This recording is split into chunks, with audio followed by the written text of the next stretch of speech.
নিশ্চিতভাৱে নেনা চাওক বিজেপিৰ জন আশীৰ্বাদ যাত্ৰা ঢেকীয়াজুলিৰ নিজ বৰচলাৰ পৰা কিছু সময় পিছতে আনুষ্ঠানিকভাৱে শুভাৰম্ভণি কৰিব ৰাজ্যৰ মুখ্যমন্ত্ৰী ডক্টৰ হিমন্ত বিশ্ব শৰ্মা। আৰু ইতিমধ্যে প্ৰস্তুতি সম্পন্ন কৰি তোলা হৈছে। গুপ্তেশ্বৰ দেৱালয়তে প্ৰথমতে সেৱা কৰি মুখ্যমন্ত্ৰীগৰাকী ইয়ালৈ আহিব আৰু ইয়াৰ পৰাই আনুষ্ঠানিকভাৱে সেই যি জন আশীৰ্বাদ যাত্ৰা সেই জন আশীৰ্বাদ যাত্ৰাৰ শুভাৰম্ভণি হ'ব। জন আশীৰ্বাদ যাত্ৰা ঢেকীয়াজুলিৰ পৰা আৰম্ভ কৰি আপুনি তেজপুৰ নদুৱাৰ বা এই যিটো বিস্তৃত অঞ্চল বা যিকেইটা সমষ্টি আছে সেই সমষ্টিকেইটালৈ মুখ্যমন্ত্ৰীগৰাকীয়ে যাব। 10টা বছৰত বিজেপি চৰকাৰখনে কি খাটিয়ান বা বিজেপি চৰকাৰে ৰাইজৰ হকে কি কাম কৰিছে সেইসমূহ ৰাইজৰ মাজলৈ নিবৰ বাবে এই জন আশীৰ্বাদ যাত্ৰা। আৰু ইতিমধ্যে সকলো প্ৰস্তুতি সম্পন্ন কৰি তোলা হৈছে। এই মুহূৰ্তত আমি দেখুৱাইছো নিজ বৰচলাৰ এই যি খেলপথাৰ আছে সেই খেলপথাৰৰ পৰাই আনুষ্ঠানিকভাৱে মুখ্যমন্ত্ৰীগৰাকীয়ে আজিৰ দিনটোত সেই জন আশীৰ্বাদ যাত্ৰা আৰম্ভ কৰিব। আৰু এই মুহূৰ্তত সকলো প্ৰস্তুতি সম্পন্ন কৰি তোলা হৈছে। ইতিমধ্যে আমি যিহেতু উল্লেখ কৰিছোঁ যে গুপ্তেশ্বৰ দেৱালয়ত সেৱা লৈ মুখ্যমন্ত্ৰীগৰাকীয়ে পোনে পোনে এই স্থানলৈ আহিব আৰু এই স্থানৰ পৰাই বিজেপিৰ এই যি জন আশীৰ্বাদ যাত্ৰা সেই যাত্ৰাৰ শুভাৰম্ভণি কৰিব। আৰু এই মুহূৰ্তত সকলো প্ৰস্তুতি সম্পন্ন কৰি তোলা হৈছে।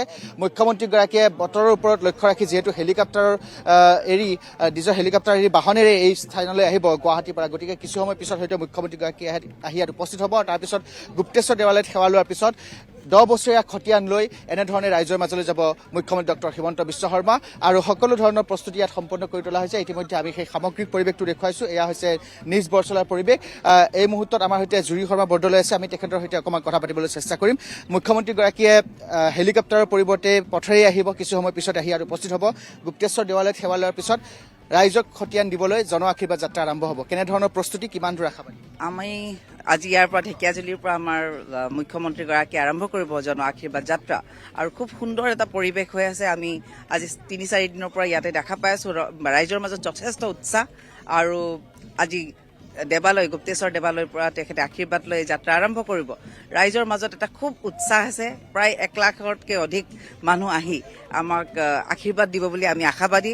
আমাৰ জনপ্ৰিয় মুখ্যমন্ত্ৰীক চাবলৈও মানুহ বাট চাই আছে। তেখেতক মামা বুলিও যোনবিলাকে সম্বোধন কৰে সেই ভাগিনসকলেও তেওঁক তেওঁৰ কাষ চাপিবলৈ ৰৈ আছে। আৰু আমি খুব আশাবাদী যে এই যাত্ৰাই নিশ্চয় বিজেপিলৈ এটা খুব সুবাৰ্তা আনিব আৰু ৰাইজৰ মাজলেই নহয়, ৰাইজৰ অন্তৰলৈকে সোমাই যোৱাৰ এটা আমাৰ মানস আছে। আৰু আমি সেই চেষ্টা কৰিছোঁ যে মুখ্যমন্ত্ৰীৰ এই আশীৰ্বাদ যাত্ৰাই সঁচাকেই আশীৰ্বাদ আমাৰ দলটোক দিয়ক। ৰোডমেপটো কেনেধৰণৰ হ'ব, কোনফালেদি যাব? বা যিহেতু কোৱা হৈছে তেজপুৰ, ঢেকীয়াজুলি, নদুৱাৰী গোটেইকেইটা সমষ্টিক আৱৰি গোটেই জন আশীৰ্বাদ যাত্ৰাটো হ'ব। ৰোডমেপটো কেনেধৰণৰ হ'ব, কোন পথেৰে আগবাঢ়িব, ক'লৈকে যাব? ইয়াৰ পৰা আমি ওলাই যাম, ইয়াৰ পৰা আৰম্ভণি হ'ব, কিন্তু তাৰ আগতে গুপ্তেশ্বৰ মন্দিৰত তেখেতে আশীষ লৈ আহিব। আৰু ইয়াৰে পৰা আমি যাম বৰচলাৰ ফাললৈ, বৰচলা বজাৰলৈ যোৱা হ'ব। তাৰে পৰা আমি হাইৱে হৈয়ে তেজপুৰ সোমাম। তেজপুৰৰ আমি মিছন চাৰিআলি হৈ পেলাই এটা চাৰ্কেল কৰি আমি নদুৱাৰ টাচ কৰি ৰাঙাপাৰা টাচ কৰিম। লাষ্টত আমাৰ চাৰিদুৱাৰত এই যাত্ৰাটো অন্ত পৰিব আজিৰ দিনটোৰ কাৰণে। আৰু আমাৰ এই ৰুটটো টোটেল আমাৰ প্ৰায় 70-75 কিলোমিটাৰৰ এটা ৰুট আমি লৈছোঁ। আৰু আশা কৰিছোঁ সময়মতে হ'ব, খুব সুন্দৰকৈ হ'ব। কাৰণ মুখ্যমন্ত্ৰী যথেষ্ট উৎসাহীও আৰু তেখেতকতো জানে ৰাইজৰ মাজত অহাৰ লগে লগে তেখেতেও ৰাইজৰ মাজত নামি যায়। সেইকাৰণে সময়টোৰ কথা আমি ক'ব নোৱাৰিম, কিন্তু ৰুটটো আমি যিমানখিনি আশা কৰিছোঁ গোটেইখিনি আমি কভাৰ কৰিব পাৰিম বুলি ভাবোঁ।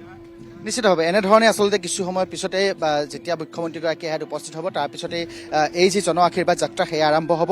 আজিৰ দিনটোত 70ৰ পৰা 75 কিলোমিটাৰ পথ তেওঁলোকে এনেধৰণে এই যি জন আশীৰ্বাদ যাত্ৰা সেই জন আশীৰ্বাদ যাত্ৰাৰ জৰিয়তে তেওঁলোকে চুব বুলি ইতিমধ্যে আশা কৰিছে।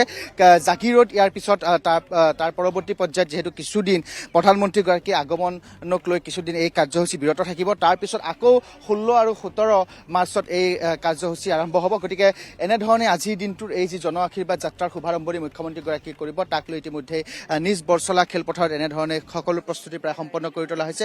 বিজেপি কাৰ্যকৰ্তাসকলে ইয়াত উপস্থিত আছে, নেতা আছে ইয়াত। আমি সকলোৰে সৈতে কথা পাতিম। এই মুহূৰ্তত বিস্মিতা গগৈ আছে আমাৰ সৈতে, আমি তেখেতৰ সৈতে অকণমান কথা পাতিবলৈ যত্ন কৰিম। বিজেপি জন আশীৰ্বাদ যাত্ৰা 10 বছৰৰ খতিয়ান লৈ ৰাইজৰ মাজলৈ যাব মুখ্যমন্ত্ৰী ডক্টৰ হিমন্ত বিশ্ব শৰ্মা। কিছু সময়তে গুপ্তেশ্বৰ দেৱালয়ত সেৱা লৈ ইয়াৰ পৰাই জন আশীৰ্বাদ যাত্ৰা আৰম্ভ হ'ব। কেনেধৰণৰ প্ৰস্তুতি, কিমান দূৰ আশা? আমি যথেষ্ট আশাবাদী, কাৰণ আমাৰ এই বিগত 10 বছৰ বিজেপি চৰকাৰখনে যথেষ্ট ৰাইজৰ কাৰণে উন্নয়নৰ কাম কৰিছে। আৰু ৰাইজৰ ওচৰলৈ সেইকাৰণে যাব পাৰিছে, কাৰণ ৰাইজৰ হৈ ৰাইজৰ হকে কাম কৰি আছে। ৰাইজৰ ভালৰ কাৰণে, ৰাইজৰ উন্নতিৰ কাৰণে আৰু সদায় ৰাইজৰ কাষত থকা এখন চৰকাৰ। গতিকে মুখ্যমন্ত্ৰী ডাঙৰীয়াৰ নেতৃত্বত আজি গুপ্তেশ্বৰ দেৱালয়ত সেৱা লৈ আমাৰ এই যাত্ৰা আৰম্ভ হ'ব আৰু সমূহ অসমবাসীৰ আশীৰ্বাদ, সমূহ অসমবাসীৰ শুভেচ্ছা আমি পাম বুলি আশা কৰিছোঁ। কিমানমান লোকৰ সমাগম আশা কৰা হৈছে এই যিটো যাত্ৰা? এইটো যাত্ৰাত আমি প্ৰায় প্ৰতি জিলাতে আমি প্ৰায় লাখৰো অধিক আমি লোকৰ সমাগম আমি আশা কৰিছোঁ আৰু তেনেধৰণে হয়তো আমাৰ ৰাইজে আমাক তেনেধৰণে সঁহাৰি জনাব। নিশ্চিতভাৱে এনেধৰণে আচলতে সকলো প্ৰস্তুতি প্ৰায় ইয়াত সম্পূৰ্ণ কৰি তোলা হৈছে। আমি ইতিমধ্যে যিহেতু উল্লেখ কৰিছোঁ যে এই নিজ বৰচলা যি খেলপথাৰ আছে ইয়াৰ পৰাই মুখ্যমন্ত্ৰীগৰাকী আনুষ্ঠানিকভাৱে সেই যি জন আশীৰ্বাদ যাত্ৰা সেই যাত্ৰাৰ আৰম্ভণি কৰিব। প্ৰায় এই যিটো যাত্ৰা হ'ব সেই যাত্ৰাত প্ৰায় 40ৰ পৰা 45টা সমষ্টি সামৰি লোৱা হ'ব গোটেই যাত্ৰাত। আৰু আজি প্ৰথম দিনটোৰ ইয়াৰ কাৰ্যসূচী, প্ৰথমটো এই যি জন আশীৰ্বাদ যাত্ৰা সেই জন আশীৰ্বাদ যাত্ৰাৰ প্ৰথমটো দিন আৰু সেই প্ৰথমটো দিনতে ঢেকীয়াজুলিৰ পৰা এই যাত্ৰা মুখ্যমন্ত্ৰীগৰাকীয়ে আৰম্ভ কৰিব আৰু এনেধৰণে ইয়াত সকলো সাজু হৈছে। ইতিমধ্যে আমি যিহেতু উল্লেখ কৰিছোঁ ঢেকীয়াজুলিৰ পৰা বৰচলা পিছতে তেজপুৰৰ পৰা নদুৱাৰ, এনেধৰণে প্ৰায় বিস্তীৰ্ণ এটা অঞ্চল সাৱৰি এই যাত্ৰা হ'ব। আৰু ইতিমধ্যে আমি যিহেতু কৈছোঁ যে 1,500ৰ পৰা 2,000 প্ৰায় অতিক্ৰম কৰি এনেধৰণে এই যাত্ৰা হ'ব আৰু জন আশীৰ্বাদ যাত্ৰাত প্ৰায় 35খনকৈ বিশেষ বাহন বিজেপিয়ে ব্যৱহাৰ কৰিব আৰু সেই বাহনসমূহ ইতিমধ্যে বাজপেয়ী ভৱনৰ পৰা আহি এই খেলপথাৰত উপস্থিত হৈছে। গতিকে কিছু সময় পিছতে মুখ্যমন্ত্ৰীগৰাকীৰ উপস্থিতিত এই জন আশীৰ্বাদ যাত্ৰা আৰম্ভ হ'ব আৰু গুপ্তেশ্বৰ দেৱালয়ত সেৱা লৈ, গুপ্তেশ্বৰ মন্দিৰত সেৱা লৈ মুখ্যমন্ত্ৰীগৰাকীয়ে এই কাৰ্যসূচী আৰম্ভণি কৰিব আৰু ঢেকীয়াজুলি নিজ বৰচলাৰ পৰা এই কাৰ্যসূচী আৰম্ভ হ'ব। প্ৰায় 4টাকৈ সমষ্টি সামৰি ল'ব আজিৰ প্ৰথম দিনটোৰ কাৰ্যসূচী। গতিকে এই মুহূৰ্তত এনেধৰণে আমি দেখুৱাইছোঁ সকলোখিনি প্ৰায় প্ৰস্তুতি সম্পন্ন হৈছে আৰু সকলোৱে এনেধৰণে ইয়াত বিজেপিৰ যিসকল নেতা বা কাৰ্যকৰ্তা আছে সকলো ইয়াত আহি এনেধৰণে উপস্থিত হোৱা দেখিবলৈ পোৱা গৈছে। মুখ্যমন্ত্ৰীগৰাকী উপস্থিত হোৱাৰ লগে লগে গুপ্তেশ্বৰ দেৱালয়ত সেৱা লৈ মুখ্যমন্ত্ৰীগৰাকীয়ে প্ৰায় এই যিটো জন আশীৰ্বাদ যাত্ৰা সেই জন আশীৰ্বাদ যাত্ৰা শুভাৰম্ভণি কৰিব আৰু এনেধৰণে প্ৰায় 10টা বছৰত বিজেপি চৰকাৰৰ যি কামৰ খতিয়ান বা ৰাইজৰ হকে কি কাম কৰিলে জনতাৰ আশীৰ্বাদ ল'বলৈ বা জনতাৰ দিহা পৰামৰ্শ ল'বৰ বাবে বা আগন্তুক দিনত যদিহে চৰকাৰ গঠন কৰিবলৈ হয় জনতাৰ পৰা আৰু কি কেনেধৰণৰ জনতাৰ অভাৱ অভিযোগ আছে সেইসমূহ শুনিবৰ বাবে আচলতে মুখ্যমন্ত্ৰীগৰাকী ৰাইজৰ কাষলৈ যাব আৰু তাৰ বাবে এই কাৰ্যসূচী লৈছে বিজেপিয়ে। গতিকে এনেধৰণে জন আশীৰ্বাদ যাত্ৰা আজিৰ দিনটোৰ প্ৰথম কাৰ্যসূচী আৰু সকলো ইয়াত এনেধৰণে একত্ৰিত হৈ মুখ্যমন্ত্ৰীগৰাকীলৈ অপেক্ষা কৰিছে। মুখ্যমন্ত্ৰীগৰাকী উপস্থিত হোৱাৰ লগে লগেই এই যি কাৰ্যসূচী সেই কাৰ্যসূচী শুভাৰম্ভণি কৰা হ'ব আৰু ইয়াৰ পৰাই মুখ্যমন্ত্ৰীগৰাকীয়ে জন আশীৰ্বাদ যাত্ৰাৰ প্ৰথম দিনটো যি কাৰ্যসূচী সেয়া শুভাৰম্ভণি কৰিব। আমি অকণমান আপোনাৰ সৈতে কথা পাতিম। মুখ্যমন্ত্ৰীগৰাকী কিছু সময় পিছত আহি উপস্থিত হ'ব, জন আশীৰ্বাদ যাত্ৰা আৰম্ভ হ'ব। 10 বছৰত ৰাইজৰ খতিয়ান লৈ মুখ্যমন্ত্ৰীগৰাকীয়ে ৰাইজৰ অভাৱ অভিযোগ বুজিবৰ বাবে আকৌ ৰাইজৰ কাষলৈ যাব। কেনেধৰণৰ প্ৰস্তুতি, কিমান দূৰ আশাবাদী? প্ৰস্তুতি সম্পূৰ্ণ হৈছে। অসমৰ জনপ্ৰিয় মুখ্যমন্ত্ৰী হিমন্ত বিশ্ব শৰ্মা ডাঙৰীয়াই 21 চনত মুখ্যমন্ত্ৰীৰ দায়িত্ব লোৱাৰ পিছত অসমৰ সৰ্বাংগীন উন্নয়নৰ কাৰণে যিখিনি কাম কৰিছে সেইখিনিৰ সমৰ্থন আৰু তাৰ আগতে ভাৰতীয় জনতা পাৰ্টীৰ 16 চনত যিখিনি আমাৰ চৰকাৰে তাৰ আগতে 10টা বছৰত যিখিনি কাম আমাৰ চৰকাৰে কৰিছে এটা অভূতপূৰ্ব অসমত উন্নয়ন হৈছে। সেই উন্নয়নৰ ৰাইজৰ সমৰ্থন আৰু আমাৰ অনাগত 26 চনত অসমৰ আৰু অসমীয়াৰ এই যিখন আমাৰ সংগ্ৰাম এই সংগ্ৰামখন আগবঢ়াই লৈ যাবৰ কাৰণে আৰু অসমক এখন ভাৰতৰ এখন 5খন ৰাজ্যৰ ভিতৰত এখন কৰাৰ কাৰণে মুখ্যমন্ত্ৰীৰ যি সপোন বা ভাৰতীয় জনতা পাৰ্টীৰ যি সংকল্প, প্ৰধানমন্ত্ৰী নৰেন্দ্ৰ মোদী ডাঙৰীয়াৰ যি অসম আৰু উত্তৰ পূৰ্বাঞ্চলৰ প্ৰতি যি মৰম, সেই সকলোখিনি লৈ ৰাইজৰ আশীৰ্বাদ বিচাৰি আমাৰ এই যাত্ৰা আৰম্ভ হ'ব। আজি আমাৰ সমগ্ৰ অসমত এই যাত্ৰা আৰম্ভ হোৱাৰ লগে লগে ভাৰতীয় জনতা পাৰ্টীৰ কাৰ্যকৰ্তাসকল, দলৰ শুভাকাংক্ষীসকল আৰু সাধাৰণ ৰাইজ যথেষ্ট উৎসাহিত আমি অনুভৱ কৰিছোঁ। আমালৈ বিভিন্ন জিলাৰ পৰা খবৰ দিছে কাৰ্যকৰ্তাসকলে আৰু মুখ্যমন্ত্ৰীক বিভিন্ন জিলালৈ আমাৰ এই প্ৰথম পৰ্যায় দ্বিতীয় পৰ্যায়টো আৰম্ভ হ'ব। আজি আপোনালোকে দেখিব, ৰাইজে পূৰ্ণ সহযোগিতা আশীৰ্বাদ দিব আৰু এই যাত্ৰা সফল হোৱাৰ লগে লগে 26 চনত ভাৰতীয় জনতা পাৰ্টীৰ নেতৃত্বত এখন পুনৰ চৰকাৰ গঠন হ'ব আৰু এই চৰকাৰে আৰু অসমৰ যিখিনি কাম আমাৰ বাকী থাকি গ'ল দেশৰ 5খন ৰাজ্য কৰাৰ ক্ষেত্ৰত মুখ্যমন্ত্ৰীৰ যি সপোন তাক বাস্তৱত কৰাৰ ক্ষেত্ৰত ৰাইজে আমাক সম্পূৰ্ণ আশীৰ্বাদ দিব। খেলপথাৰত কিমানমান লোকৰ সমাগমৰ আশা কৰে? নহয়, ইয়াৰ পৰা যাত্ৰা আৰম্ভ হ'ব। ইয়াৰ পৰা আমি প্ৰথমতে ভাবিছিলোঁ অতি কমেও 5,000মান লোক হ'ব, কিন্তু যিখিনি ৰাইজৰ জমা সমৰ্থন দেখিছোঁ ৰাজপথত ইয়াৰ পৰা আমাৰ যেতিয়া যাত্ৰা হ'ব ৰাইজত তেনেকৈ আপোনালোকে দেখিছে এই যাত্ৰাত ৰাইজে সহযোগিতা কৰিব, সমৰ্থন কৰিব, যোগদান কৰিব। প্ৰথম দিনটোত প্ৰায় 4টা সমষ্টিলৈ আজি এই যে 4টা সমষ্টিত হ'ব তাৰপিছত এই 5টা সমষ্টিৰ মাজেৰে যিটো যাব তাৰপিছত আৰু বাকী জিলাৰ কাইলৈৰ পৰা যিখিনি হ'ব তাতো আমাৰ প্ৰস্তুতি সম্পূৰ্ণ হৈছে। ৰাইজৰ কাৰ্যকৰ্তাসকলৰ উৎসাহ যথেষ্ট আৰু ৰাইজেও সম্পূৰ্ণ সহযোগিতা কৰিব আমাৰ অনুমান। ৰাইজে যিখিনি আমি পাইছোঁ ফিডবেক, সেইমতে ৰাইজে সম্পূৰ্ণ সহযোগিতা কৰিব, ৰাইজে আশীৰ্বাদটো দিব, সমৰ্থনো আমাক জনাইছে।